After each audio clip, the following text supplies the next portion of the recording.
Investment in the securities market is subject to market risks. Investors are advised to read all related documents carefully before investing.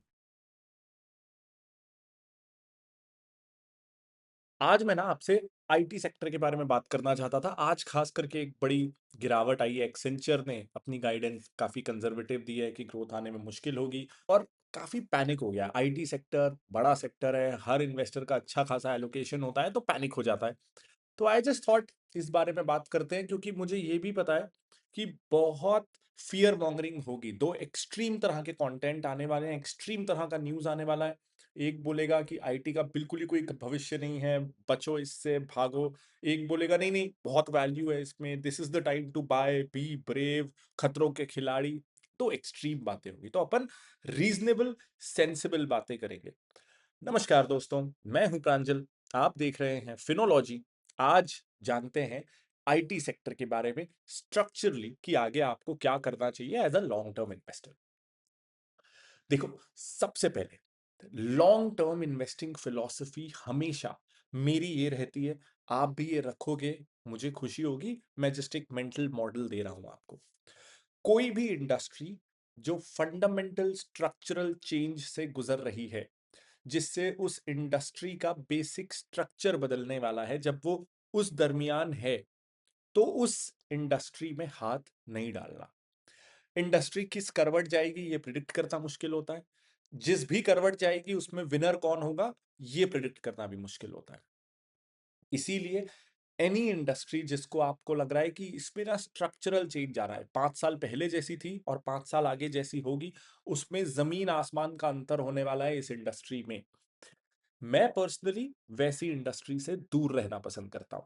ये advice किन लोगों के लिए जिनका बिल्कुल ही IT में कोई एक्सपोजर नहीं है और जो उस सेक्टर को समझते नहीं है, तो मेरे ओपिनियन में उनके लिए ये एडवाइस बहुत काम आएगी।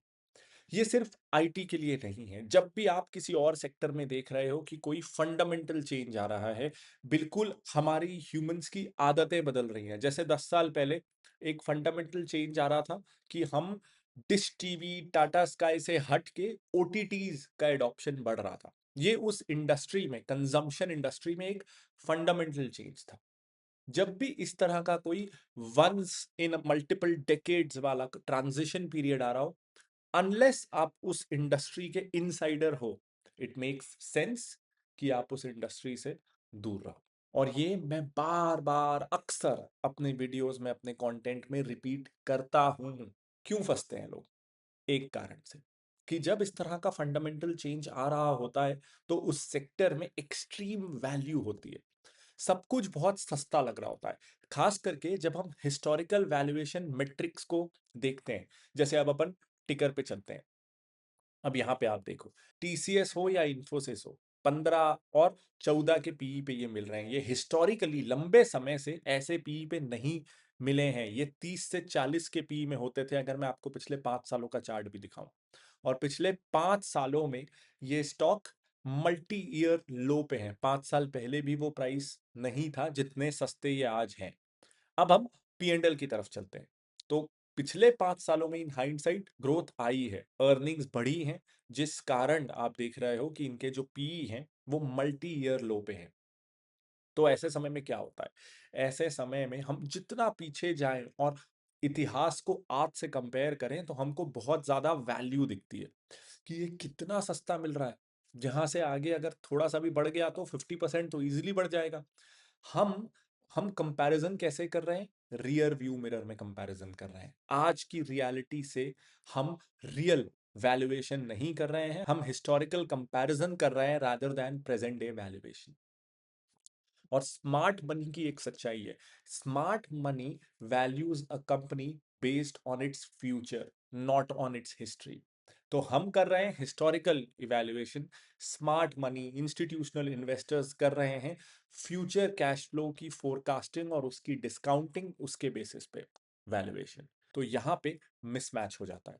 इस मिसमैच से हमें बचना है। लेकिन मेरे कंटेंट में मैं हमेशा कोशिश करता हूं कि मैं आपको एक्शनेबल एडवाइस ना दूं, मैं आपको मेंटल मॉडल्स दूं, मैं आपको ऐसे सोचने के तरीके दूं जो आपको इंडिपेंडेंट बनने में मदद करें। जो मैंने अभी तक कहा वो सही है, लेकिन हमेशा सही नहीं है। इसलिए मैं कह रहा हूं अब जो मैं बोलूंगा वो थोड़ा सा कॉन्ट्रेरियन है, ध्यान से सुनिएगा।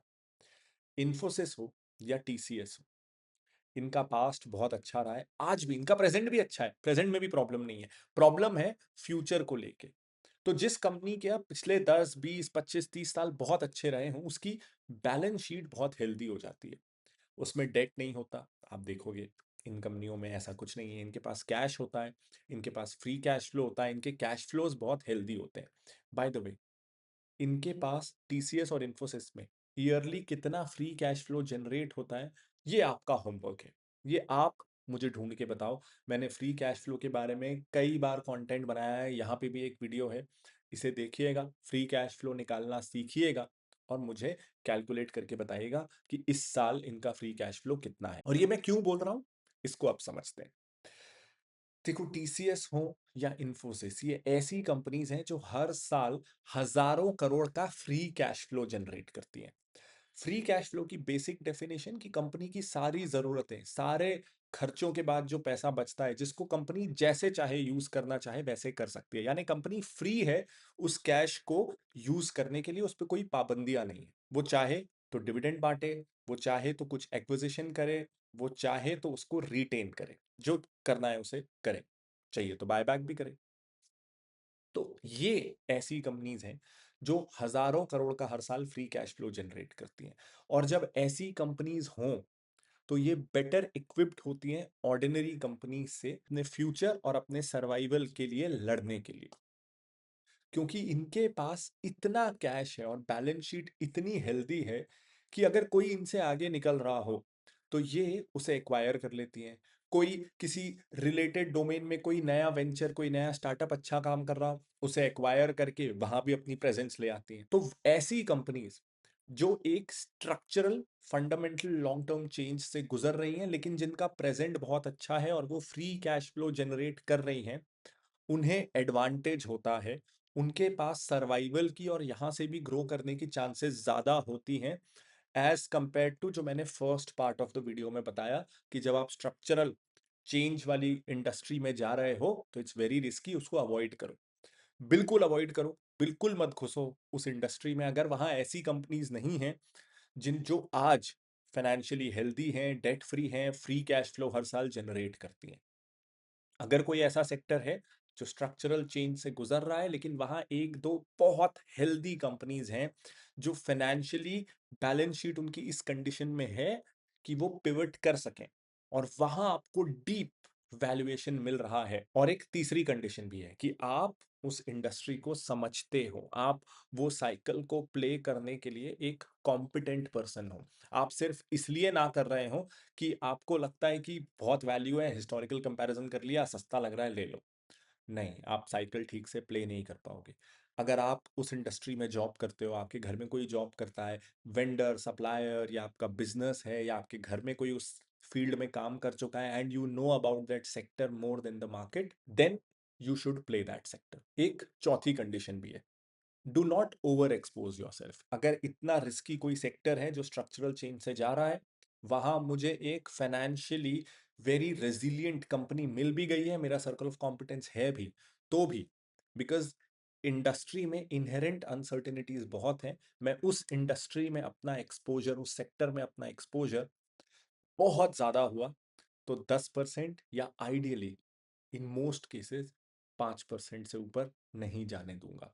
मैं कोई एक प्लेयर ले लूंगा या कोई दो प्लेयर्स ले लूंगा, 5-6% से ऊपर मैं अपना एलोकेशन नहीं जाने दूंगा। अगर वो बिल्कुल ही मेरे सर्कल ऑफ कॉम्पिटेंस में, मेरा कोर कॉम्पिटेंस वही सेक्टर एनालाइज करने में है, मेरा फर्स्ट एक्सपर्टीज उसी सेक्टर में है, तब मैं 10% अपने पोर्टफोलियो के एलोकेशन को वहां तक लेके जाऊंगा उस सेक्टर में। अदरवाइज इन मोस्ट केसेस 5-6% से ज्यादा नहीं, एक या दो प्लेयर्स पे मैं बेट करूंगा, 2.5-3% का पोर्टफोलियो एलोकेशन करूंगा, इससे ज्यादा नहीं।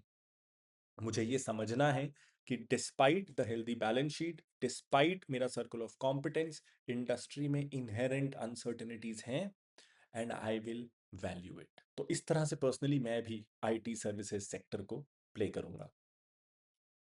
एक बात और, अगर ऑलरेडी आपने इन स्टॉक्स में इन्वेस्ट किया हुआ है तो आपको क्या करना चाहिए?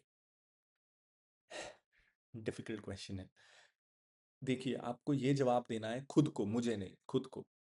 क्या आप इन कंपनीज़ में आपने इसलिए इन्वेस्ट किया था कि आपकी एक्सपर्टीज़ है इन स्टॉक्स को एनालाइज़ करने में? या आपने बस इसलिए ले लिया था कि ठीक है, बड़ी कंपनियाँ हैं, आईटी कंपनी तो बढ़ती ही रहती है, चलो ले लेते हैं। तीसरा, क्या आपका एक्सपोज़र बहुत ज़्यादा है या 2, 4, 5% का एक्सपोज़र है? लेकिन देखो, अगर 2, 4, 5%, 6% का एक्सपोज़र है, तो भूल जाओ। इन वैल्यूएशंस में निकल के ज़्यादा कुछ होना नहीं है, भूल जाओ। भगवान पे छोड़ दो कि जो होगा देखेंगे। अगर बहुत ज़्यादा एक्सपोज़र है और नंबर 2, नंबर 1 प्लेयर के अलावा आपने और रिस्की छोटे प्लेयर भी लिए हुए हैं, then I will be worried. मैं कंफर्टेबल नहीं होऊँगा उनको होल्ड करने में। ये रिकमेंडेशन नहीं है, इसलिए क्योंकि आपको क्या करना है वो आपके सर्कमस्टांस पे डिपेंड करता है। आपने किन वैल्यूएशन पे लिया है, आप उन इंडस्ट्रीज़ को कितना अच्छे से समझते हो, कितना आपने एनालाइज़ किया है, कितना आपका एलोकेशन है और नंबर 1 या नंबर 2 प्लेयर है या उसके बाद के भी प्लेयर्स। लेकिन मैं एक चीज़ नहीं करूँगा अगर मैं ऑलरेडी इस सेक्टर में इन्वेस्टेड हूँ तो। और वो भी अगर मेरा एक्सपोज़र 2-4% से ज़्यादा है, तो मैं ये बिल्कुल नहीं करूँगा कि हर करेक्शन में मैं एक्सपोज़र बढ़ाता चले जाऊँ, रिस्की हो जाएगा। एक्सपोज़र को लिमिटेड रखना, क्योंकि ये industry once in a generation change से गुज़र रही है। ज़्यादा लालच में मत पड़िएगा। अगर आप हमारी हेल्प चाहते हैं in navigating the uncertainties of the stock market और आप चाहते हैं कि हम आपको रिकमेंड करें हर महीने 2-3 नए स्टॉक्स ताकि साल भर में आपका एक वेल डाइवर्सिफाइड पोर्टफोलियो बने स्टॉक्स का लॉन्ग टर्म के लिए, तो आप फिनोलॉजी 30 को सब्सक्राइब कर सकते हैं। इसका लिंक आपको वीडियो के डिस्क्रिप्शन में और ऊपर कार्ड में मिल जाएगा। इस वीडियो से उम्मीद करता हूँ आपको क्लैरिटी मिली होगी और मैंने ये पूरी कोशिश की है कि मैं पैनिक क्रिएट ना करूँ। दुनिया भर की न्यूज़ आएगी, हर 2% के फॉल में बहुत सारी चीज़ें कही जाएंगी। डरने की ज़रूरत नहीं है। Most Indian IT services company जो बड़ी कंपनीज हैं, स्ट्रक्चरली अच्छी हैं। वैल्यूएशन कब वापस आएगा, आएगा कि नहीं आएगा, इट्स अ डिफरेंट थिंग। लेकिन will these companies survive somehow? I think जो बड़ी कंपनियां हैं, yes they will find a way to survive because of the cash flow. डरने की ज़रूरत नहीं है। This is Pranjal Kamra signing off. मेरा काम अगर आपको पसंद आता हो तो प्लीज़ इस चैनल को सब्सक्राइब करिएगा। अगर आप आसपास भी देखते हो कि किन्होंने इन सेक्टर्स में इन्वेस्ट किया है, तो ये वीडियो उनके साथ व्हाट्सएप में, इंस्टाग्राम पे शेयर करिएगा। इससे मुझे हेल्प मिलेगी कि मैं सही चीज़ और ज़्यादा लोगों तक पहुंचा सकूं। This is Pranjal Kamra signing off. Bye bye.